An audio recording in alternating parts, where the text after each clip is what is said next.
Да се спојат науката и практиката во едно е еден од најголемите предизвици на денешните учители.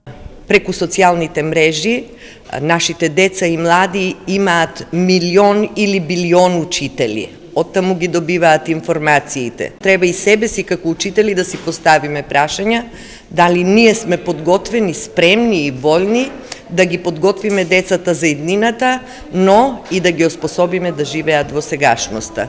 Во таа насока тоа е и улогата на учителскиот факултет. Ние сме пак тие кои што ги подготвуваме кадрите. Токму суштинските прашања на воспитно-образовната дејност беа тема и на денешната трибина под наслов да се биде учител. Што значи да се биде учител? Зошто предизвик? Која е причината? И што заклучуваме од тоа што се случува со учителската професија денес, а каде ја гледаме иднината на оваа професија и перспективата во развојот. Учителот во класично, односно традиционалното толкување не може да го замени ниту една машина. Тогаш машината би била учител. Учителот значи да се воспитува, но и да се образува.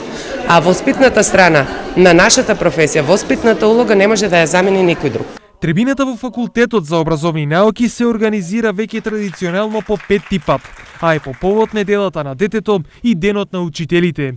Секоја година таму сите учесници во воспитно-образовниот процес дискутираат за сегашноста и иднината на нивната професија во однос на теоријата, но и практичната примена на новите наставни методи, кои мораат да се адаптираат на промените кои ги носат технологијата и новите времиња.